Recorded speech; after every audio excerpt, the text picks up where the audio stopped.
Welcome to Katlu, I'm your host Manasvi, and today we are continuing with the Japanese drama Alice in Borderland. This was originally a manga that was turned into a live action, with the third season coming out whenever Netflix decides. If you want spoilers, maybe the manga will provide them for you. The lead actor is really famous. I think he acted in the live action of Death Note as well, and he starred in a Japanese remake of Good Doctor. Good Doctor is originally a Korean drama about this autistic doctor, and if you all remember Ji-won's face from the Flower of Evil series that we did, she was the lead actress in the Korean version of this drama. That was also just a really good drama. Anyway, if you're new here, we've been talking about the Japanese drama Alice in Borderland. Alice in Borderland is a thriller take on the classic story Alice in Wonderland. The main character Arisu is looked down upon by his dad and his brother because he dropped out of college and wastes his time just playing games all day. His dad was pretty well off financially, so money was never really an issue for him. Arisu has two friends, Karube and Chōta. Karube is your typical bad boy with a golden heart kind of person, and he has the most unshakable faith in Arisu, because even though Arisu doesn't have a job and he dropped out of college, he is super smart at logic puzzles. Chōta is the fiercely loyal one of the bunch. His mom is part of a cult, and he's seen some things that have traumatized him as a child, so Arisu and Karube mean a lot to him. One day, the three of them gather in the middle of Tokyo, as they always do, but today, their fun gets interrupted when all of a sudden, everyone in the city disappears. They sit in the middle of the road wondering what happened because their phones don't work, the cars don't work, and the food is rotting. When night falls, a few select buildings start lighting up, and there are these signs that are telling them to make their way to a game arena. Thinking that this is a little bit fun, the friends make their way to a building where they see some really strange things. The building has a bunch of phones that unlock based off of facial recognition, and the phones start talking about registration to this game. While looking at these phones, they meet Shibuki and a high school girl. And Shibuki is a veteran of this world, and she tells them what she knows so far. Every night, parts of the city come to life and they have to play these games. Once the registration starts, though, you cannot leave without finishing the game. If they try to walk out, they get lasered through the head. They learn that the game that they're going to be playing is live or die. They get deposited into a room that has two doors. One of them has the word live written on it, and the other has the word die written on it, and they have like 2 minutes to pick a door. Shibuki tells the friends to open the live door, but Arisu asks for the reasoning, and she doesn't have one. Eventually, they have 30 seconds left on the clock, and smoke starts to flood the room. The high school girl can't take the suffocation anymore, and she runs through the live door, or at least she tries to. The moment she opens the door, a laser comes out of the sky and shoots her dead. She had picked the wrong door, and that's how the friends learn that the game that they're playing is a game of life and death. They break down, one from shock and two from anger, because Shibuki has been trying to use them all as scapegoats in this game. Once the panic sets in, Karube starts fighting with Arisu. Arisu is the one who's known for solving puzzles, so he must be able to get them out of this too. And as he's shaking, Arisu figures out how to help his friends. Door after door, he helps them clear the maze, but at the very last one, they clear it at the expense of Chōta's leg. That smoke that fills up the room as the countdown happens is actually gasoline, and once time is up, fire shoots up from the floor, lighting the entire room on fire, and Chōta's leg had gotten caught in the fire of the very last one. When they make their way back to the streets of Tokyo, they see a 3 of clubs card waiting for them, and that with that card, Arisu, Karube, and Chōta learn that they now have a visa. For every game they play and win, they get deposited days into their visa, and the number of days is determined by the difficulty of the game. So in this case, since they beat a 3 of clubs, they get 3 days deposited into their visa. If their visa expires, they will get lasered. The next day, while Chōta and Shibuki rest, Karube and Arisu join another game. In this game, they meet more people who have made it into this world, and out of these people, the ones we care about are Usagi, a rock climber, Chishiya, who is oddly well adjusted to the game and is extremely smart, and Agumi, a really buff dude, and I guess Tata is a little important as well. We'll see him a little bit later on, but he's just a small little man. While waiting for the game registration to close, Arisu learns that the card suits also have a meaning. Spades is a physical battle, clubs is a team battle, diamonds is a battle of the wits, and hearts is the cruelest of them all. It is a battle of the hearts. The game they've joined tonight is a 5 of spades. The game itself is tag, except the people who are it are these people wearing these horse heads, and the people they are tagging are people who they are actually shooting and killing with their guns. The clear condition is to find a safe space, and if they can find it in the time limit, then everyone gets to live. If they can't find it, then the building will explode, and they only have 20 minutes. Karube and Agni team up to kill the horseman who is going around shooting people, while Arisu Arisu and Usagi team up to find the safe space. Arisu finds the safe space at the same time as Chishiya, and the three of them, as in Arisu, Usagi, and Chishiya, work together to end the game, and after they manage to stop the bomb, Arisu gets a front row seat of what happens to these taggers. These taggers are people who are also just trying to survive, and because they lost the game this time, their heads explode. It's while watching this that Arisu realizes just how badly he wants to live. Karube and Arisu head back to Chōta and Shibuki, and the next night all four of them go to play a game, because remember that they only got 3 days from their first game, and Chōta and Shibuki didn't join in yesterday. The team makes their way to this botanical garden where the game is a 7 of hearts. The game itself is hide and seek. There is 1 wolf and 3 sheep, and the winner of the game will be whoever the wolf is at the end of 15 minutes. One internal conflict later, Karube and Chōta decide that Arisu should be the one who gets to live, and Arisu is forced to watch as his friends' heads explode. While Arisu stumbles out of the botanical garden, Usagi is in the park petting a rabbit or a bunny. I can't really tell the difference, but it's one of our hopping friends. She smiles at it before apologizing and then strangling it. If you're judging, I guess you can judge if you want to, but in my humble opinion, when it comes to survival, you do what you gotta do. And apparently rabbit tastes really good. My uncle had some a really long time ago, and my mom told me that he really liked it. And I also think that it's a popular hunting animal. I could be wrong though. She's carrying the rabbit back to the campsite when she sees Arisu passed out in the middle of the road. He's so still that Usagi has to nudge him with her foot just to check if he's alive, and when his eyes move, she asks him, "Do you want to live?" Arisu opens his mouth to say something, but he has such little energy that Usagi has to bend down to hear him. "I wanna die too." "Is that so? I understand." And she walks away. Usagi has set up some camp-like area in some sort of warehouse, and her mountain survival days are really showing. She's got a tent set up with some battery-operated lanterns while she's cooking rabbit soup. And the next morning, she heads to the library to pick up a copy of Life in the Woods by Henry David Thoreau. Very fitting for this entire situation. And as she's heading back to her den, she sees Arisu again. And at this point, it's heavily raining and he still hasn't moved, and it looks like he's lost consciousness. Usagi stares at him while we get more background on her. She's actually the daughter of a world-famous mountain climber. Her and her dad have a love for climbing together, and one day they'd made their way to the top of this mountain range, and they're watching the sunrise when Usagi turns to her father. "Dad, let's say that there really was a god. What would you ask for?" Then I would ask for that there's at least one more mountains for us to climb where no human has ever been. Please, dear God, create a world of mountains for us. And then he puts his hands together, you know, like a praying motion, and Usagi laughs at her dad, calling him strange. But he turns to her and says, "I don't think that there are any mountains that haven't been climbed by humans. But anyway, what about you? I want this moment to last forever. A mountaintop is where I can really be myself. Dad, you're the only one who makes me believe that I have a place in this world. I want to live in this moment forever." But like we've all found out on our own, that is not possible. The moment passes, and the next moment in her life, she's getting assaulted by the press. They're shoving cameras and microphones in her face, asking if her father really staged his solo no oxygen climb on the Southwest route. And it looks like he's getting hounded by a bunch of people saying like, "Wow, like how could you do this?" You know, typical press stuff. Usagi manages to fight her way into her apartment and sees her dad packing his bag. "Welcome home, Usagi. I don't know who came up with that sham of an article, but I never lie." He then shoulders his bag and starts walking to the front door. "Where are you going, Dad?"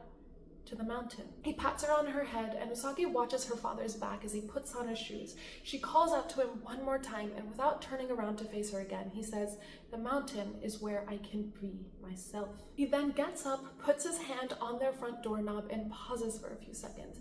And then he takes a deep breath and walks out. That was the last time that Usagi saw her father. A couple days later, articles about her dad's staged climb and how he's gone missing in the mountains has hit the news. Some even speculate that he committed suicide, and when Usagi saw these stories, she too broke just like Arisu. She spent days lying on her apartment floor, unmoving, and maybe it was because she knows what he's going through, what it must feel like. She just couldn't leave Arisu out in the open, just laying there any longer. So she drags the still unconscious man back to her den. Arisu wakes up that night and looks around only to see Usagi sitting a few feet away from him reading a book. When she sees that he's awake, she places her rabbit stew down next to him before going back to sit down in front of her makeshift dining table that she has, and she starts eating, and Arisu, who has had enough of the silence, breaks it. Why did you save me? And it's at this moment that his stomach decides to growl, and Usagi decides to enlighten Arisu on her reasoning. Your body says, I want to live. My body might say it wants to live, but I don't deserve to live anymore. They're all dead, and I'm the only one who's still alive. They all had to die so that I could survive. I might as well be the one who killed them all. I killed them all. I don't deserve to live, not after I let them all die. And he starts to break down. He slams his head onto the ground a couple times, and when he quiets down, Usagi tells him her story. There was a time when I wanted to die too. Just like you do. I was laying on the ground and I started feeling hungry. I know that one day I will die, and it could be when we're playing the game tomorrow or when my visa expires. But for now, I made the effort to make the food, so eat it while you're still alive. Usagi smiles at him and then goes back to eating. Arisu just kind of stares at her. He doesn't really make a move. And the next morning, Usagi heads out for a run, and by the time she comes back, Arisu is sleeping, and next to him is an empty bowl. He had eaten. Happy with the outcome, she starts wiping the sweat off of her while telling Arisu to get up.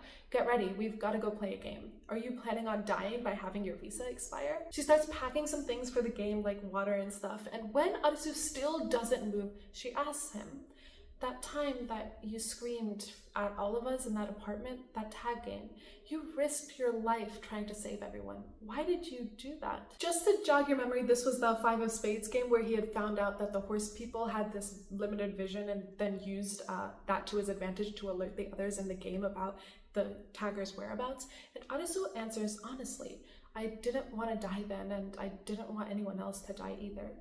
And that's how I feel too, Arisu. I don't want to see you die. If you hadn't shouted back then, I would have died. So please, let me return the favor. Arisu, for the first time in days, sits up. Night falls and the buildings light up again. Usagi and Arisu find themselves at the entrance of this tunnel. Think like Lincoln Tunnel, and halfway through the tunnel is a very graffitied bus. The two of them head inside and they find that there are already 3 men inside. The atmosphere is tense as Usagi and Arisu pick up their phones, and the 3 men kind of size them up, and one of the 3 men, Yamane, speaks up. You're not newbies, are you? Usagi responds in turn.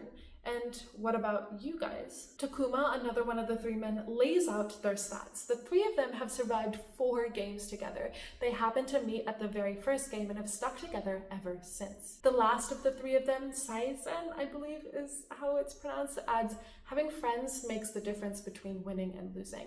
And while the men are giving their backstory, Usagi notices something about Takuma. Your leg. Are you injured? Takuma hides his leg behind a bus seat and huddles in on himself.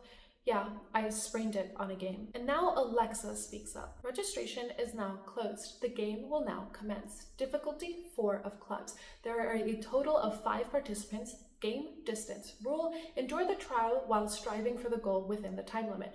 Clear conditions, safely attain the goal. The game will now commence. 120 minutes remaining. Remember that this is clubs, meaning that this will be a team battle. Their phone screens changes to show the time, and then underneath it is the word distance with a number underneath, and right now it shows the number 0 for all of them. The 5 of them are confused. Does this mean that they have to run on the highway? Takuma gets angsty because he sprained his leg. He can't possibly run. Yamane tells Takuma to calm down and then goes to the driver's seat to start the bus. This is a 70s bus, so they all have V8 engines, so in theory it should work. But when Yamane turns the keys, it doesn't start because there is no fuel. They're all standing there wondering what to do when Takuma makes a decision. Leave me be. I don't mean that I'll sacrifice myself and die here. I'll search for a way for me to survive, so you guys go on ahead. And Yamane is outraged, but Takuma shuts him down. He reminds Yamane that he has a family that he needs to get back to. You want to see your wife again, right? And what about that baby that she's carrying? What the hell are they supposed to do without you? Don't worry about me, I got this. Saizen and Yamane leave behind a tearful Takuma. Usagi follows after them after a few seconds, and when Arisu doesn't move, she tells him that this is the right thing to do. Arisu remembers his friend's words to live on in their stead, so he too gets off the bus. With 110 minutes remaining, the 4 of them start running, and they run like that while Alexa shouts out the distances. Distance, 1,000. 90 minutes remaining. Distance, 5,000. And a bit more than a quarter of the way through their run, they see something is off to like the side of the highway. It's a replenishment station with a bunch of water bottles on the table. Saizen is relieved and goes to pick up a bottle, but Yamane stops him. Arisu a couple seconds later picks up a bottle as well, but Usagi stops him. Wait, are you going to drink it? She then turns to Yamane and Saizen. Are you testing us? Usagi is skeptical, like her expression is a mix between like annoyance and distrust. She then pulls out the water that she had packed earlier and she hands it over to Arisu, who looks like he's dying to drink that maybe poisonous water. He takes it gratefully and takes a few sips, and when he's done, he turns to Saizen, who is also licking his lips, and Arisu extends the bottle to him. Usagi looks at him in disbelief, but Saizen gratefully also takes a few sips before handing it to Yamane, who finishes it off. And I'm so sorry, but I need to take a second and highlight this. This woman, Usagi, is so freaking athletic. The entire time she was leading their little marathon. Like if this was a race, she would have been in first place the whole time. And she's a whole head smaller than everyone, and she is carrying a water bottle on her side while everyone else was running without anything weighing them down. And now she doesn't even get to drink the water, and of course she doesn't need it as much, so she didn't drink it. But my god, Usagi is amazing. If this is true of all mountain climbers, then props to every single one of you. Anyway, all four of them start running again.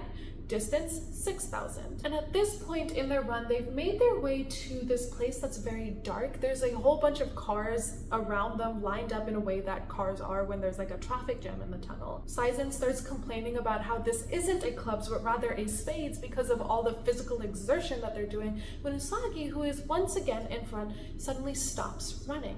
Something's over there. What do you mean? I don't see anything. There's nothing. I can't see it. No, there's something there. And from the darkness emerges a glowing pair of eyes. The eyes get closer and closer, and it is a forking panther. The panther starts running at them, and all four of them disperse. The panther first spots Yamane and tries to claw at him, but Yamane slides underneath a car, and that space is far too small for the panther to actually fit into, so the panther moves on. The next targets are Arisu and Usagi. Arisu tries to hold the panther off by blocking its path with a car door. Like the panther is running at them head first from between like two lanes, so there are cars to the left and right side of both Arisu and the panther. So he opens a car door to block off the panther's path and uses all of his strength to hold it in place. But the panther can climb. I think all panthers can climb. So the panther climbs on top of the car to Arisu's right. So Arisu gets into the car to his left and tries to close the door, but the panther's head gets caught in it. So now he's struggling to close the door while trying not to get bitten. Usagi, who is on the other side, sees Arisu struggling, so she opens the car door on the other side of where Arisu is, finds a road flare, lights it up, and puts it in front of the panther's face. In all honesty, I don't have a road flare in my car, and I don't know anyone who does either. And this drama is activating so much of my brain that I feel like now I need to have one of these in my car one day in case everybody goes poof. Of course, I know this is something that everyone should already have in their cars for safety reasons, but I had never imagined that it would be helpful in this kind of situation. Saizen, unfortunately, isn't so lucky. He's got a knife pulled out ready to fight, but he's a man without a gun, and when it comes to close range, there's absolutely no way a panther will lose, so he gets dragged to the floor and bitten out. But he doesn't go down easily. He stabs the panther as much as he can while yelling at the remaining three of them to run away. And so what started out as 5 people is now 3.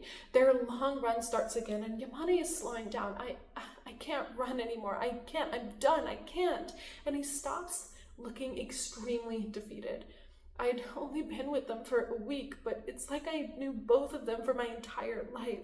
Usagi approaches him. You've got to live so that you can tell your wife about them. It looks like his wife and child are this man's reason for fighting so hard, so he ends up scraping together whatever is left of his strength and starts running again. At the 8,000 mark, they pass by a truck that has a bike in the back. Arisu's eyes widen as he sees this, and his brain starts working. This motorcycle, Royal Enfield. Yamane is surprised. You know your stuff. It's a rare motorcycle that has a diesel engine. And Arisu thinks back to the first day he'd arrived when Chōta had told him like old things without an IC chip still work in this world. Electronics, all electrical circuits have been destroyed. Analog stuff with no electrical circuitry still works. All motorcycles and all cars still work, like this bike or that bus back there. The bike, you said that it's an old diesel engine, right? And you said the bus also runs on diesel? Arisu gets into the truck and shakes the bike, and you can hear the fuel in the tank swooshing around. Usagi is concerned though. You want to carry the bike all the way back with you? If we get this fuel back there, then we can use the bus and save Takuma. But if we go back there, then we can't clear the game. Yes, it can. There's still enough time, but just in case, you two keep going. If I can start the bus, I'll catch up real fast. No more surviving by letting other people die. I'm done with that, Usagi. So Arisu takes the bike and starts heading back towards the bus, while Usagi and Yamane keep heading towards the end of the tunnel. Arisu's distance, 7,000. Usagi and Yamane's distance, 10,000. Arisu's distance, 6,000. Usagi and Yamane's distance, 12,000. Arisu's distance, 4,000. Usagi and Yamane's distance? Well, they've reached the end. The end of the tunnel is closed with like these metal sheets, and in front of the metal sheets is this like roadblock, like when construction work is taking place and they block off like parts of the road. Well, that's what this looks like. The two of them sit down in front of the blockade waiting for Arisu. Arisu is running full force towards the bus while yelling for Takuma, and there's 15 minutes left on the clock, and Takume is freaking the fork out in the bus when he hears Arisu's voice like a beacon of light. Arisu, who is running as fast as he can, freezes when he gets a couple feet away from the bus. Back at the roadblock, Yamane is looking at a picture of him and his pregnant wife. Usagi takes a peek at the photo. Your wife? This autumn. We're expecting a baby. I'm sure that they're out there waiting for you somewhere. Somewhere they're waiting. Everyone is waiting. So you just have to stay alive to see them. Alexa reminds them again that there are 5 minutes left, and they start wondering if Arisu and Takume will make it in time. When they start hearing noises coming from behind them, they hear the sound of rushing water from behind the metal sheets, and slowly one of the bolts that was holding the sheets together gives away and water starts coming out. But it's not like a gentle stream of water. Imagine a fire hose, that level of pressure. Usagi and Yamane start running away from the water, so back towards where the bus is, and Usagi is zooming as the water is slowly loosening more and more bolts. Yamane is trying his best to keep up, but he keeps looking behind him, and by this point the sheets have completely given away, so a tsunami-like force is coming towards them, and the man is scared. Usagi tries to encourage him to not look back and just keep running, but Yamane trips. He falls to the ground, dropping the photo of his wife, and he manages to pick it up just before the water runs him through. The water is running through the tunnel, and remember that this tunnel is filled with cars, so on top of pressurized water, he's probably gotten crushed by the debris. Usagi is sprinting full force when she hears a horn along with Arisu's scream. Arisu is hanging out the bus door while Takume is driving the bus. Usagi starts running even faster, and just before the water is about to catch her feet, she jumps out, catching Arisu's outstretched hand. Arisu pulls her inside as Takume closes the bus doors and turns the bus so that the side of it gets hit with the water and the bus topples over onto its side. The three of them are ripped from their unconscious state when they feel water droplets falling onto their faces. They go to stand up and go to stand on top of the bus, and the camera zooms out, and there, written in big blue letters on the side of the bus, is the word goal. The bus was the goal the whole time, and the distance number thing that was showing up on their phones was how far they were getting from their goal. Also, there's no water around them anymore. The tunnel looks just like how it did at the beginning of the game, and then their phones chime up again. Game cleared. Congratulations. The three of them get down, and Takume starts limping away when Arisu stops him. Where are you going to go now? I have no idea, but I hope that we'll meet again. Takume limps his way out of the tunnel. The next day, Arisu and Usagi are standing at the pier where he tells her about the beach, the place that Karube really wanted to go. I think that maybe the people who disappeared are over there. Could it be some sort of evacuation shelter? Is that what you're thinking? Yeah, maybe, but there's an answer out there, and I want to remember Karube's words. I'm gonna do it for everyone. I'm gonna find the mastermind behind this sick game and get this world back to the way it was. I swear it. But to do that, I have to head to the beach. And that's how Usagi finds herself on the back of a bicycle holding on to Arisu, enjoying the wind on her face as Arisu pedals them towards the beach. Arisu, who is also enjoying the ride as well, can't help but ask, "You really don't know how to ride a bike?" Usagi, who's swinging her feet, says, "I never learned, even though you're so athletic." She smiles and says, "But this feels nice. And completely unrelated, but the view of the bridge they are riding on is magnificent. I am a sucker for city landscapes, so maybe it's just me, but I thought it was very beautiful. Arisu and Usage's search for the beach leads them to start asking like these random people outside of game arenas if they've heard of the beach. Arisu is trying to be very discreet about it, but it comes off really creepy. Like he'll approach people with his hood up to hide his face, and then in a very low voice he'll go, can I bother you for a second? Have you ever heard of the beach? And of course, no one is gonna answer him. Usagi and Arisu's search leads them right back to where they started. They set up camp in an open field, and I want to say that it's a park, but like don't quote me on that, I'm not really sure. Arisu is looking at his visa tracking paper, and he only has 3 more days before he needs to join another game. But that doesn't deter him at all. Arisu's goal is to find the beach and put an end to this sick game that all of them are being forced to play. Usagi decides that they've done enough for today and goes to head inside the tent that they have set up, asking Arisu if he's sure that he wants to join the hunt tomorrow that she's planning on going on. Is that alright? I'll try my best not to get in your way, Usagi. All the knowledge that you've discovered about nature, I need to learn, and learn it right away. There's a limit to our lives, and I feel like I've been living without thinking about that. Those guys trusted me. They died believing me. I may also die soon, and for what? For now, I don't want to waste even a single moment, not even a second. Usagi smiles at him before wishing him a good night and closing up the flap to the tent. After a little bit, Arisu collapses onto the ground looking up at the sky. Where there are no lights in the city, the stars really do look beautiful. The camera pans up and you see a sky full of stars, and this is something I really want to see once in my life as well. My dad grew up in a really small village in India and told me how they'd sometimes like sleep outside when the weather is nice or there's not enough space in your house. It's just something you do in India, and you sleep like in your front yard. And because they were such a small village, they didn't really have electricity and things like that, so there was nothing blocking their view of the night sky. And when he was telling me about it, it just seemed like the whole experience of sleeping under the stars was just so peaceful and enlightening. I don't think enlightening is the right word, actually. Maybe humbling would be a better word. Anyway, he told me like he saw things like the Milky Way galaxy, and I just really want to see that at least once. Of course, India has changed a lot, and last I heard the villages in India are quite high-tech, so this might not be possible when we visit later. Not to mention that dengue fever is also picking up, so I don't really want to get eaten by mosquitoes at the moment. But as it would turn out, mosquitoes are something that Arisu also has to worry about. His slumber gets interrupted when he has to slap his face because of a mosquito that was drinking his blood. And all of the commotion that he's causing causes Usagi to wake up as well, and she shouts from inside her tent, "I told you, you can't sleep out there. Just get inside the tent." What?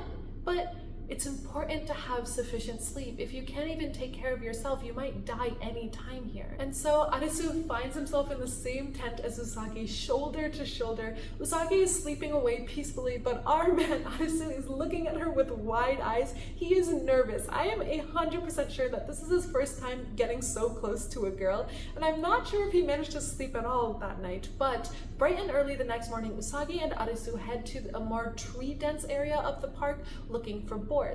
This is a mud puddle, Arisu. It's where the boars bathe themselves. I've noticed that they dug up soil over there near the foliage under the tree looking for leaf buds. They also sharpened their claws on that stump over there. There are boars over here? The humans are gone, so the animals came back to the city. Rule 1 of hunting is to look for footprints. The boundary lines of an animal's territory spreads out in a mesh pattern. To hunt, all you really need to do is connect those lines. Then you'll know what's coming and what's going on with your prey. In other words, you know their playing field. Connect the lines. You learn really quickly. The video game Borderland kind of follows the same idea. And his face lights up as he's talking about Borderland, but he becomes self-conscious when he sees that Usagi isn't impressed with his gaming knowledge. It's really just a cute scene where the two of them just bond. And when night falls, Arisu and Usagi split up and head to different arenas. They keep their distance and spy on the participants using binoculars, and they each have a walkie-talkie so that they can communicate with each other. Arisu, what do you see? There are about 10 participants in the game. I don't know what's going on. They seem to be forming a team. What about you? I see 4 people. I'll pretend that I'm joining the game and talk to them. Usagi, wait a second. Look at the participants' wrists. Are any of yours wearing a locker key like the ones that you see in a fitness club? And he's referring to Agni and his lackey who had those numbered bracelets around their wrists. Arisu believes that all the members of the beach will have those identification things on their wrists. Usagi sees 2 players with the bracelet while Arisu sees 3, and they wait outside outside their respective game arenas while the buildings throughout the city explode and lasers start shooting out from the sky to kill those who failed. And when the game that Arisu is stalking is over, he sees the three guys exiting the arena and he follows them while Usagi follows after her two people. Arisu, they're getting into a car. They might be collecting all of those old cars as an organization. They're leaving. Arisu starts running after them as fast as he can while Usagi does the same thing. And somehow they're able to keep up with these cars and they find themselves on a bridge looking at a lit up building. Arisu is looking at the building through his binoculars and he sees a name that is like graffitied onto it. It's graffitied as the beach. This is it. How does this place have electricity? Usagi wonders out loud if the place will have the answers they want, but before Arisu can answer her, a gun gets pointed to the back of his head. Usagi gets a bag put over her head, and the gun is used to knock Arisu unconscious, and they wake up the next morning tied to a chair with a bunch of people surrounding them. The first one to greet them is Mira, a woman in a black crop top and a black skirt. She looks very calm, but she's giving like crazy person energy with the way that she's smiling at them. Next to her is Tsuyoshi, I hope I'm pronouncing that right, a man in a shirt and some swim shorts. He gives off a very mysterious vibe, like someone who usually just observes the surroundings and doesn't really get involved a whole lot. Tsuyoshi starts apologizing for the situation. I'm sorry that we were rough. We heard that there were some people sneaking around this place. As Tsuyoshi is talking to them, another woman, Anne, who is wearing a white button-down and black shorts and black sunglasses, goes to stand in front of Arisu and Usagi. What are your motives? Arisu thinks for a second before telling them the truth. I was told that I could find answers here. What is this game and where is everybody? But it's not the people standing in front of them who answer. Instead, the doors to Usagi's right open, revealing a man who is really dressed for the beach. He's got a robe on that is not tied up and swim shorts on. This man runs the beach and his name is Hatter. He comes up behind Arisu and Usagi and starts giving a little presentation. We have the answers you're looking for. Welcome to the oasis known as the beach. This is your answer. He extends his arm to the front and then snaps his fingers, and a couple seconds later, a few people who are just idling around head towards the wall behind Mira, Tsuyoshi, and Anne, and they start pushing it to the side. On the other side of the sliding door is a wall that has playing cards drawn on it. The first row is all of the club cards from Ace of Clubs to King of Clubs. The second is Ace of Diamonds to the King of Diamonds. The third is Spades, and the fourth is Hearts. Most of the cards have this black X that's drawn over them, and the ones that are missing the X are the 2 of Clubs, 6 of Clubs, 4 of Diamonds, 4 of Spades, 7 of Hearts, and 10 of Hearts, and all of the face cards, so the King, Queen, Jack cards of every single suit. Hatter goes to stand in front of the cards and extends his arms out in a way that's to say, like, look at, this is the empire that I have built. And then he turns around and starts explaining himself. Allow me to enlighten you. These cards are the only way to end your nightmare. To clear the game, you must collect all of the cards. And Usagi needs to confirm. Collect all of the cards. If we collect all of the cards, will the world return to what we once knew? It's not the world that will return. Only one person can return to the normal world. It's impossible for one person to clear all the games and collect all 52 cards. They could not do this alone. That's suicide. That's why we've united as one in order to allow one person to leave. That is the beach's objective. You both have some very good cards, I've been told. From now on, let's play together. United as one, collecting the remaining cards together. Arisu is a bit skeptical about this whole thing. And what if we say no? The Hatter simply smiles before holding up Arisu's visa's tracking sheet piece of paper that he was looking at earlier. You can't say no. Your visa expires today. Seems like you have to join us, yeah? If we help you, you're saying that we can end the game? Will this all be over?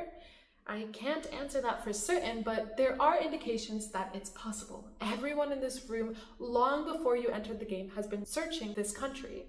What do you mean, this country? Visas have been issued, therefore this is a country. It seems that the people of Tokyo haven't all disappeared like we have. We think that we've been transported to another country. If we have, then there must be a way to return. And Mira jumps in to explain a little bit more. So, together, all of us built this small organization. Anne tells them about how they're getting the energy to run this place. Electricity is powered from a fuel-powered generator. We use rainwater as our water supply. And Hatter picks up again. We've got our firearms from the living and the dead. However, only a select few of us are allowed to use them. Our aim is to unite and collect all the cards together, and in this paradise, this beach, we only have 3 rules. Rule number 1, always wear a swimsuit wherever you go. Why? Hatter laughs before pointing at Anne. You can't conceal a weapon in a swimsuit, so it's safe. Also, here you are free to drown in alcohol, get high on drugs, and have sex as much as you want. Enjoy your life while you still can. All keys and locks have been destroyed and thrown away. There are no secrets. Rule number 2, all cards are the beach's property. That means that all the cards that you've collected will hang on to for safekeeping. Those who have contributed cards will be promoted in numerical order. You see, after our collective efforts sends out the first person, it won't be long before we can gather enough duplicate cards to send out the second person, and then a third person, and so on. The day when the beach's brothers and sisters can leave this country is fast approaching. And when exactly will that be? What if I refuse to join? Hatter, who had been explaining this whole thing with a bright smile and theatrics, stops and gets serious. Well, there's rule number 3, the last one. Death to all traitors. People in this room have sacrificed everything to ensure a first departure from the beach one glorious day. Soldiers in a great cause. To those who plot against us, the beach shows no mercy. Arisu looks around the room nervously at everyone, and I don't know what he's hoping for. Maybe for one of them to jump up and say, just kidding, but no, they all have very serious faces on. Arisu turns to Usagi and apologizes. Usagi, I'm sorry that I got you involved. Don't apologize, Arisu. I wanted to be involved. I knew what I was doing. Hatter goes to the table on the side that has all of Usagi and Arisu's cards laid out, and he picks up the 7 of hearts. He turns to look at their cardboard, and when he sees that they were missing the 7 of hearts, he screams in joy. One of us is closer to leaving this country. We thank you. Rest assured that we will consider promoting the 2 of you. And now, enjoy the beach and whatever you desire. Turns out that the beach is a seaside paradise hotel in Tokyo. They've turned the hotel into a party scene. People are drinking, dancing, doing drugs, and having sex. It is a complete escape from the reality that each of them has to face at night. Arisu has changed into a shirt and some swim shorts, looking around appalled at the environment of the beach, and his eyes widen when he sees Usagi in her swimming suit. She's got on a very modest swimsuit, but even that is enough to fluster him. Usagi, who sees Arisu looking at her with wide eyes, quickly throws on a jacket on top of her little swimsuit before hurrying over to him, and they both show each other the ID bracelets and smile. Arisu is number 100. Usagi looks around, and a couple feet away, she sees 2 girls sitting on these beach lounge chairs staring at them. Arisu, I feel like we're being watched. Newcomers are always a spectacle to others, Usagi. It's okay. The people of the beach party hard all day, and when night falls, a man shouts, "Hey, it's game time! A new game arena has been confirmed in Shingogawa?" Yikes, I am so sorry. I think it's Shingogawa. Oh my. The cars are in the second parking lot. Adachi and Koto words form 2 groups. Let's go. All the people of the beach gather in the lobby of the hotel chanting for Hatter. Hatter appears from the second floor veranda, and like a politician, he puts out his hands to stop all the cheering, and he starts giving this uplifting speech. Comrades, tonight brings us a new challenge, and my soldiers never back down from one. This challenge is a war against your own fear. Individually, each of you has the courage within to play, to battle, to win, and when you stand united as one, nothing can stand in your way. Together, we will get the cards we need to return to our world. I know you will get there. Let's do it. Everyone gives one last hurrah before people start hurrying towards their cars. Arisu and Usagi realize that they've gotten split up, so each one of them was assigned a number for the group that they're going to go with, and they both got different numbers. So they separate with the promise that the other needs to survive. And in the corner of the lobby, Chishia is watching the 2 of them. Chishia is another player who helped during the tag game, you know, the one in the apartment building with the shooting horsemen, and he looks at them with an interest when a woman comes up to him. What's wrong? We were together in the last game. Maybe we can use them. They could fit into the plan quite nicely. With that, the games begin. Tonight we're shown multiple games. The first game is Jungle Beast Hunter. Work together to defeat the jungle beast. Refer to the scorecard for point values. The game arena is this amusement park where there are wild animals running free eating people. The wild animals are like a range. There's tigers, panthers, boars, and eagles, I believe. So the objective is to kill the animals or be eaten alive. The regular players without weapons are getting decimated when Aguni and one of the other players from the tag game and a handful of other men come out with guns blazing. Aguni's lackeys include Niragi, who is a little crazy. He loves the power he gets when wielding a gun, and he actually enjoys some of these games. The next lackey is Samura, who has like some more of a mysterious vibe. His face is covered in black tattoos, and he carries around a katana, and I believe like his code name is Last Boss, and that's like what he's referred to for the rest of this series. Aguni takes care of the tiger in this game, while Niragi takes on the boars and eagles, and Samura slices through the panther. The second game is Borrowed Time, where everyone is running for their lives because they are being hunted. The third game is Human Elevator, where there's this structure protruding out of the side of a building, and it's like a bunch of metal rods arranged to make this rectangular prism, and the participants have to hold on to the rods as the structure gets lifted higher and higher into the air, and the challenge ends with only one survivor. The fourth game is Bingo Night at the Match Factory, and the rules are to use the 8 matches provided to collect the numbers hidden within the 24 rooms. To clear the game, make a bingo. Usagi is taking part in this game, and it looks like she's slowly but steadily making progress towards the goal. Arisu, in the meantime, is following Anne. They are going into the basement of a building. This test will tell us if you're a good candidate for the beach executive post, so do your best. They pick up the phones laid out for them, and Arisu notices that the phones have a waterproof case around it. As Arisu is inspecting the case, the woman who was talking to Chisha earlier comes up next to him. "I'm Krina. Good to meet you." They both shake hands, and the three of them start heading inside when Tata, one of the other participants from the tag game, comes out yelling, "Miss An, there's water coming up pretty fast. It's getting deeper." He freezes when he sees Arisu, and then his face lights up when he sees him. Tata had made it to the beach after tag.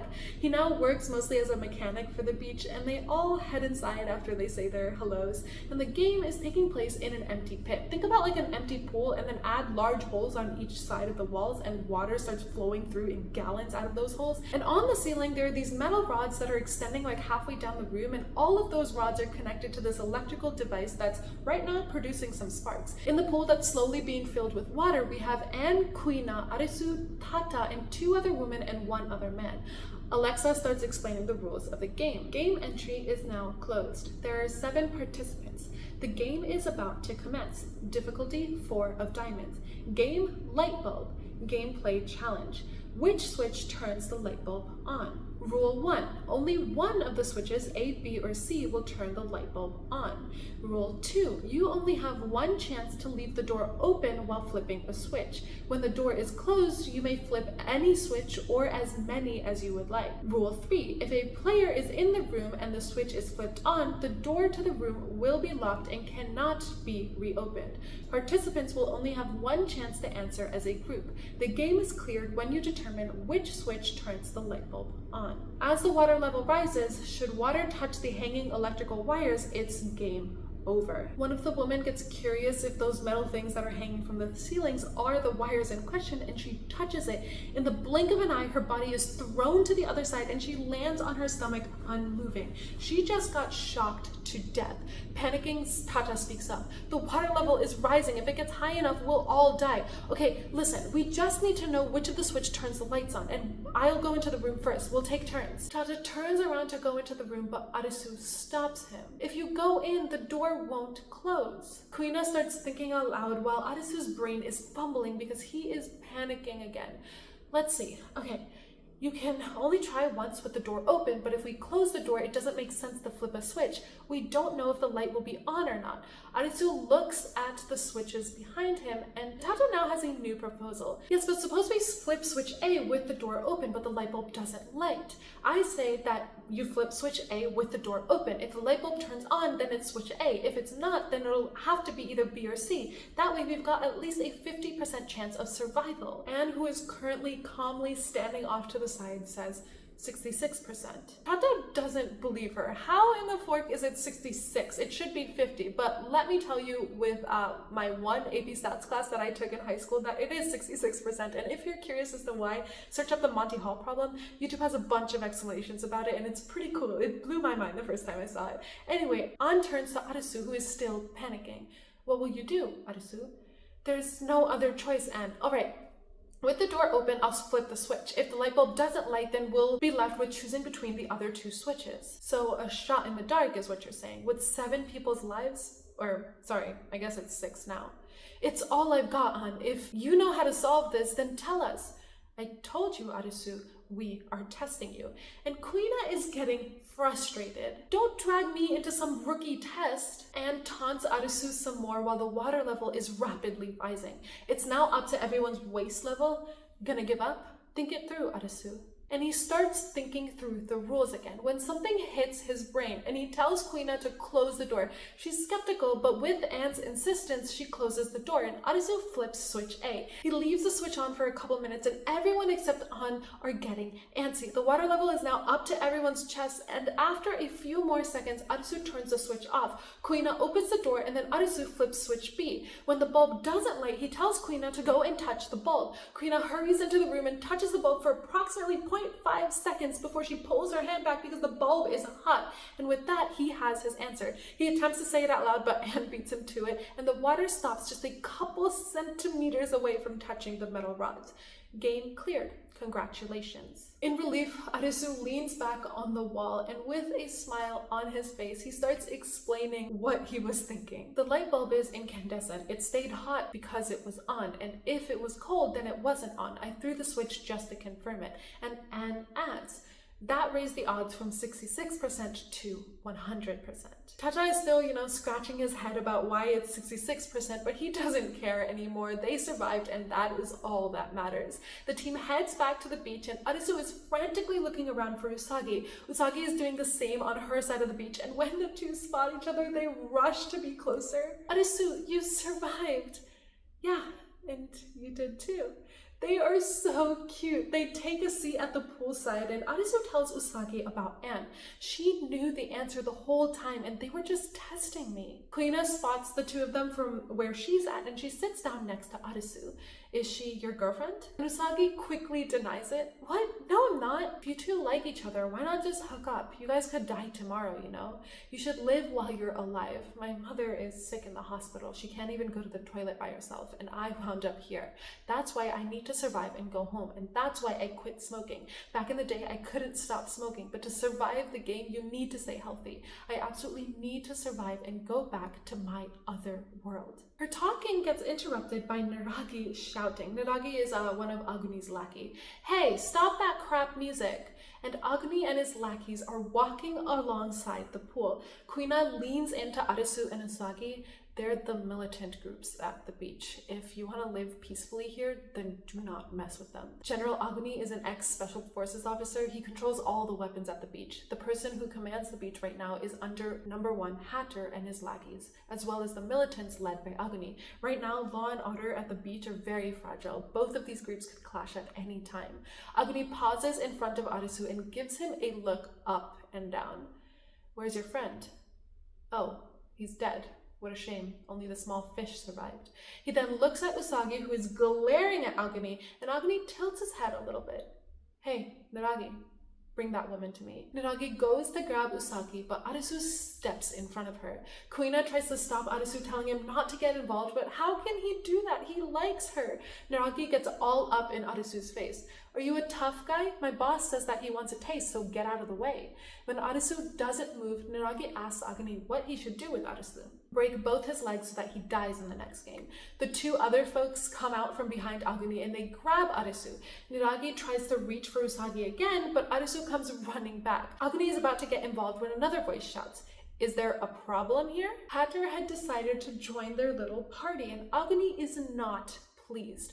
Back off, Hatter. This is none of your business. But this business is mine. I'm the beach's leader, and what I say is law here, and I'm saying that you will keep your hands off the newcomers, Aguni. Naragi, the only boss I have is the general. Then I will ask the general, who do you think is your boss, Aguni? And after a very intense stare down between Aguni and Hatter, Aguni concedes. I know that it's you. You should shower once in a while. Executive members, meeting in the conference room. Arisu, you too. An told me that you have potential. Come with us. Arisu gives Usagi a nod before going after Hatter. Chishiya approaches Kuina and asks what she thinks of Arisu. Kuina, with a small smile on her face, says that she likes him. Hatter and his members, including Tsuyoshi and Chishiya, Mira, Niragi, Aguni, and now Arisu, they all gather around this grand table, and Chishiya, who catches Arisu's eyes, waves at him. Arisu is caught off guard to see Chishiya again, but his attention is quickly shifted to Mira. Tonight we got the 2 of spades, 6 of spades, and 4 of diamonds, and the 2 of clubs. So far, the existence of any face card has not yet been confirmed. Tsuyoshi adds, if there are no face cards, then only the 10 of hearts remains. And An points out, the 10 of hearts, it hasn't appeared in any game yet. If the 10 of hearts hasn't appeared yet, then maybe there's a reason for it. Perhaps it's not in Tokyo? But Tsuyoshi knows that it's in Tokyo somewhere. No game arena has ever been found outside of the 23 districts, and I'm assuming these districts are inside of Tokyo, and Anne suggests searching a little bit further, but Hatter cuts her off. We are not changing the plan. The search for the other game arenas in Tokyo will continue. Keep an eye on the visa expirations. Let's wait for the 10 of hearts to show up. My visa needs to be reissued soon. Mira gets this really creepy smile on her face. There is a way to earn a visa. A hearts game is a game that plays with people's minds and emotions. We can use a decoy that we know will die and fix the game so that you survive. Arisu cleared the 7 of hearts game. If he can do it, anyone can. Hatter turns his attention to Arisu. Arisu, you cleared the 7 of hearts. Can't you give us any advice? But he didn't ask that question because he wanted an answer. He asked it so that everyone can get a good laugh out of it. When the laughter dies down, Anne says, there's no way to predict when a hearts game may appear. Don't forget, we only find out what game it is after the registration closes. Tsuyoshi isn't so sure about that. True, but the theory of probability should help us determine the arena. But Hatter doesn't care for probability. He's clearly not a man of data. I don't need pretentious theories. I will participate in the next game, and I don't care if it's a heart or a spade. I can clear them all, and I'll be there when the 10 of hearts appears. The cards are on the table. Our day of departure is near. Executives, you're in charge while I'm away. Meeting adjourned. And the next thing we know, Hatter is locking lips with a woman. He is sitting in an armchair with a whiskey in a hand. He's got some fruits, food, wines, and drinks just spread out on the table in front of him, along with women in bikinis on each arm. He is feeling up one of them with his left arm, which has a ring that says boss on it, and he's eating the face of the girl to his right. And he stops his makeout session. He's got lipstick all over the bottom half of his face, and he takes a sip from his whiskey glass, but his hands are literally shaking as he brings the glass to his mouth. And then we see that Arisu is sitting in front of him. He looks visibly uncomfortable. His eyes are down. He's completely focused on the food, and his hands are resting on his knees. Hatter gives the girls one more kiss before turning his attention to Arisu. Arisu, have a drink. I always like to have a little fun before I go on a game. When Arisu doesn't move, Hatter laughs. What, do you think I'm gonna poison you? He gets up, takes a drink from the whiskey glass in front of Arisu before handing it to him. Is that proof enough? You really don't trust me, do you? You're a cautious young man. I like that. What did you do in the normal world? Nothing. So you were a nerd. I used to run an escort business in Kabukicho. Oh my god, I am so sorry, guys. Beach was its name. Ever heard of it? It was the place to go. Beach, beach. Come on and bring a friend. It's Utopia, beach. The radio commercial was playing all the time. He seems to get a little angry when Arisu isn't showing any signs of recognition, so Arisu hurries to say, well, I was gaming all the time. Well, what I wanted was to be the best in Kabukicho. So desperate. My men and I were always saying, we're gonna take over this city. He gets up and sits down next to Arisu. As a host, it's all over. If you're looked down upon by a customer, then you go back home alone. You can never, ever stop being proud of yourself. That's what I always said to my men. Even so, one of my men lost his pride one night. He went home and hanged himself. They all left me. I wanted to rule the place with them. Now I think about it, and his death was a necessary evil. You see, it made me so much stronger. At this new beach, all the players are devoted to me. They would die for me. They made me their number one. When I finally escape from this country, I will be their hero, the hero Hatter. But to be a hero, you need to have a tragedy. Arisu is looking at this man like he's crazy, but Hatter raises his whiskey glass to him. Arisu picks up his own glass, and Hatter clinks their glasses together. To the new beach. He drinks the entire glass before letting out a sigh, and Arisu closes his eyes and downs his drink as well. While the burn is making its way down his throat, Hatter keeps his head down and looks up at Arisu. The camera zooms out, and in the dead of night, the beach is the only place that's lit up in all of Tokyo. The next morning, Hatter is sitting in his room looking through all the cards that they've managed to gather while thinking back to the start of the beach in this world. Him and Agumi enter the building that is now known as the beach. They look like how everyone else did when they first entered this world. None of that flashy stuff that Hatter wears today. He's just a beaten, bruised man. And he walks around the main lobby telling Agumi, "You must be the change that you wish to see in the world." That's what Gandhi said. "I will create a utopian society for all of those who have fallen into despair. If they do not have hope, then we must create it. This will be a land of hope. I will make this oasis into a second beach." And Agumi is standing behind him, not saying a word, while Hatter makes all of these plans. Arisu, meanwhile, is dozing off, this is in present time again, in his bed, and there's an incessant knocking on his door, but the man must be hung over because he does not move. The knocking eventually stops, and Usagi's head pops out of the corner, and then she makes her way more boldly into his room. "How long are you gonna sleep? Are you really that hungover?" She opens his curtains, causing the sunlight to come flooding into the room, and Arisu turns to avoid the sunlight, but eventually gets up and looks at her dazed. "Did you get any information, Usagi?" "No, not really. I think that you'd better get up and get some more info. Seems like Hatter has taken a liking to you. You better be careful though. The militant corps are watching you, and we have no idea what they're capable of." He gives her many dazed nods and heads out to collect information from the beach residents. His first victims are a group of men sitting lounging by the poolside. "I was talking to these guys who drove all the way from the suburbs, and they were saying that the farther you get from the city, the crappier and more rundown the streets are. And if you keep going, it looks like there's actually a jungle." They decided that they weren't taking any chances and didn't go any further. Arisu's next victim is a woman partying in the club of the beach. "I heard that the gay arenas are pretty much all inside of Tokyo." He then approaches a table of girls and guys. There are these rumors about people who tried escaping the country by boat, but then got lasered from the sky and they died anyway. Hang on a second. Does that mean that the only people who are disappearing are in Tokyo? If that's only happening in Tokyo, why wouldn't the SDF have come to our rescue? That makes sense, right? And the fact that they haven't come, does that mean that everyone in Japan has disappeared? The US Army didn't come either. That's so weird. Could it be that the whole world disappeared? And finally, he stops in front of a man who is resting his lap on a woman. He looks stoned, to be honest. And he says, "I don't know, man. I think the aliens put chips in our brains and are playing with us. Don't think anyone could really escape from this place." All this information just proves that no one has any idea about what's going on. And the more information they gather from people, the more depressing these stories are getting. Their only hope might just be the playing cards. He and Usagi make their way to the outside of the building where it's so much quieter, no parties or anything. "Alright, Arisu, I'll head over to the annex now. I'll also get some food supplies and weapons. It'll be great if we can get a little more information." Usagi leaves, and as Arisu is wandering the grounds, he sees the women who were staring at him and Usagi when they first joined, talking quietly on top of this bridge. "Hey, you guys mind if I ask you something?"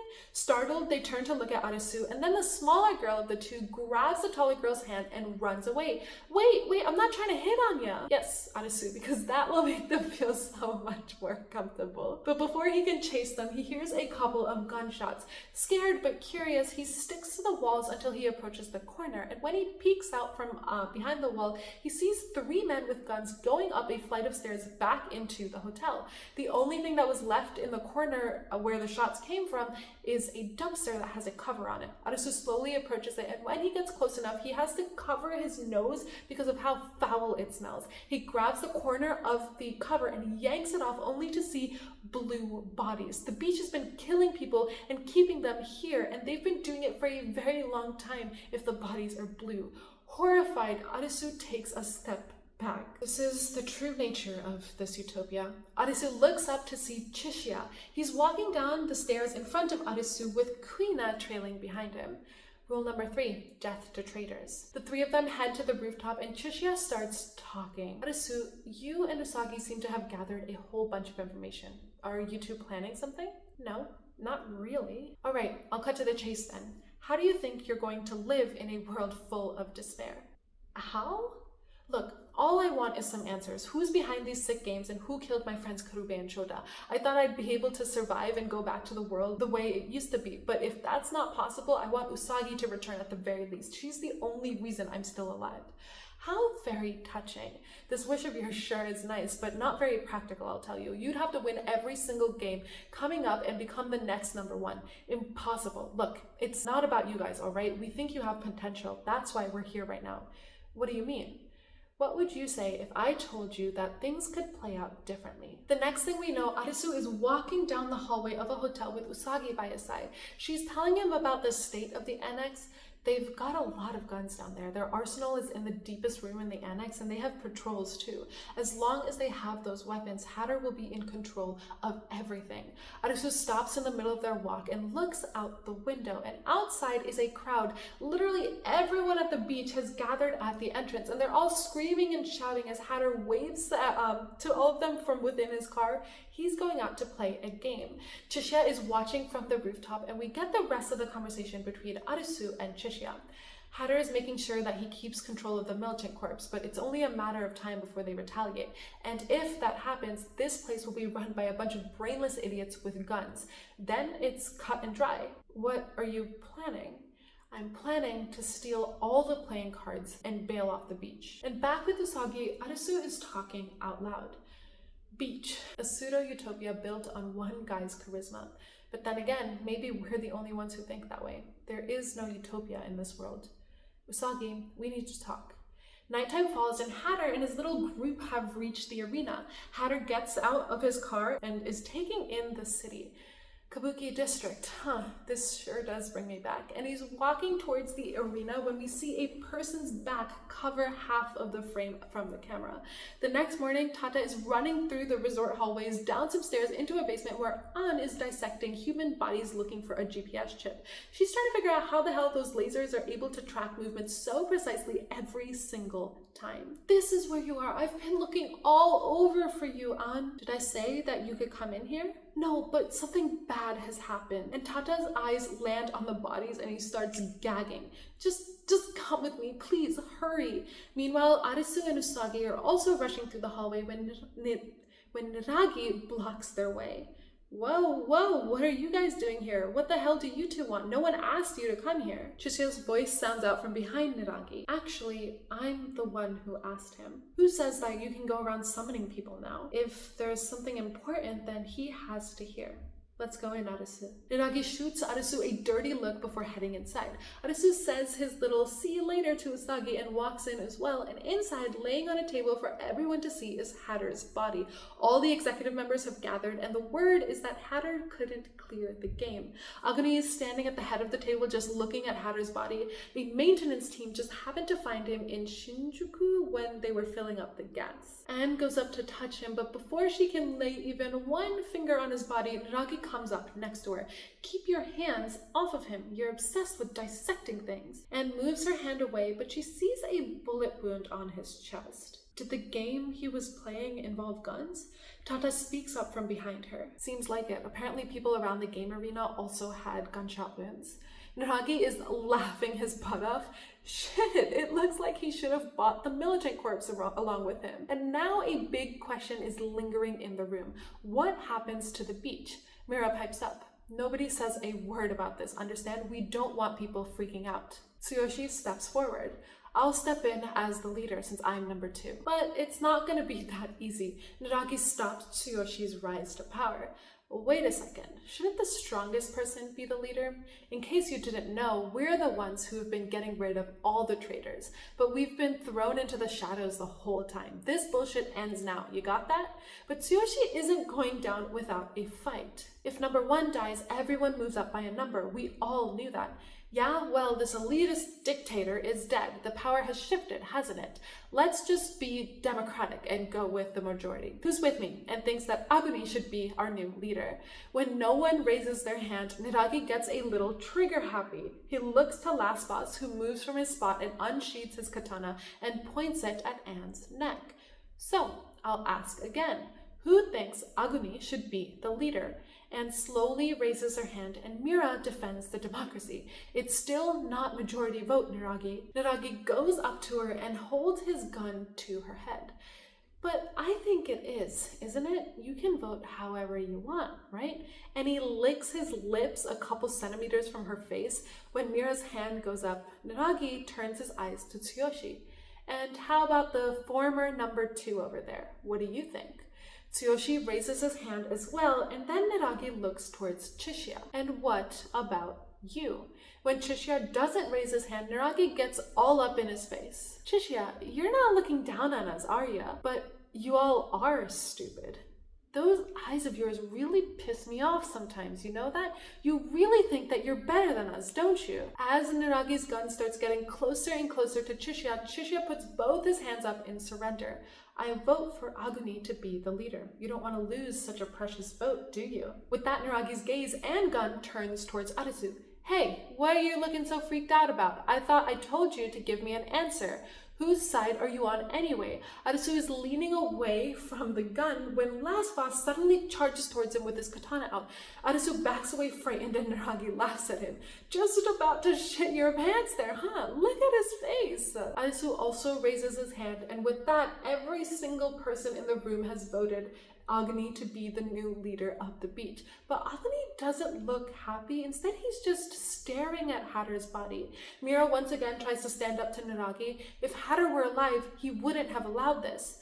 But you see, Mira, he's not alive, is he? The dead really have no say as to what's going on. Watch. And Niragi uses the back of his gun and he starts beating Hatter's head with it. He does it with so much force that you can hear Hatter's head crack with each blow. Niragi only stops when Aguni tells him off. That's enough. From this day onwards, I will be the beach's new king. Niragi stands next to Aguni and starts to slow clap, but he's the only one who seems excited about this new succession. When Niragi lets out all of his claps, he smirks and says, "Okay, boss, time for the succession ceremony, right? Maybe you should open up the black envelope." And the scene then changes to Hatter, Anne, and Tsuyoshi sitting around a table while Chishiya's voice tells us what the black envelope is. The black envelope. All the playing cards collected by the members of the beach are kept in the safe in Hatter's royal suite. The code for opening the safe is sealed inside the black envelope. The envelope is kept in a secret location, and the only time it's opened is when there's a new number 1. The new number 1 opens the envelope in front of the other executive, but only he sees the code to the safe. Then he places the paper with the code written on it into a new envelope and seals it again. It then must be signed by all the executives. And we learn what Chishiya's plan is with the regards to stealing the playing cards. First, Arisu will infiltrate the royal suite, and then he'll search for the safe and steal all the playing cards inside. And how do I know the code? Don't worry about that. I'll let you know when you're in front of the safe. Usagi and Kuina will be on the lookout.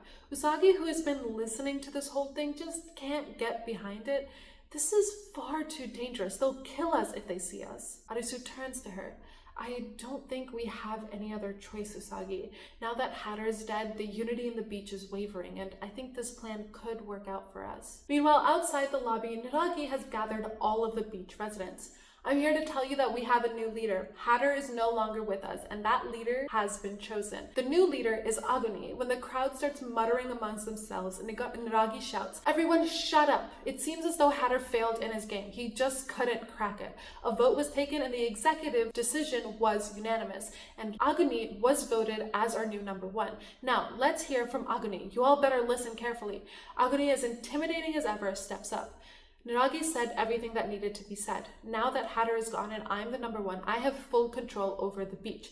Follow my orders. I want you to live for me, and you may have to die for me. While Aguni is addressing the crowd, Chishiya is watching from a floor above, and he pulls out his walkie-talkie. All right, the new leader is making a speech in the lobby. All members of the executive and militant corps are right here in the annex. We're not going to get another chance like this. I'll let you guys know if there's any changes. I'm counting on you, Arisu. Arisu has snuck into Hatter's room during this time, the one where the playing cards are being kept, and he's looking around when he sees a closet in the corner. And behind the closet doors is the safe. I found it. All right, what's the code? 8022. So you saw what was in that letter? No, but Agni's expression pretty much said it all. When he opened it, his expression kind of went all dark, like he was completely surprised and perplexed. I'm pretty sure that nothing was written on it. Nothing? Then how did you get the code? From the wax seal. The boss seals it with the ring. It has numbers on it, and that's the code, 8022. Boy, am I glad that I'm not your enemy, Chishiya. Arisu types in 8022, but the safe doesn't open. Instead, it starts beeping. It's not opening. Chishiya, are you there? And instead of hearing Chishiya through the walkie-talkie, he hears Naragi behind him. Yeah, I've got to hand it to you. You really got some balls.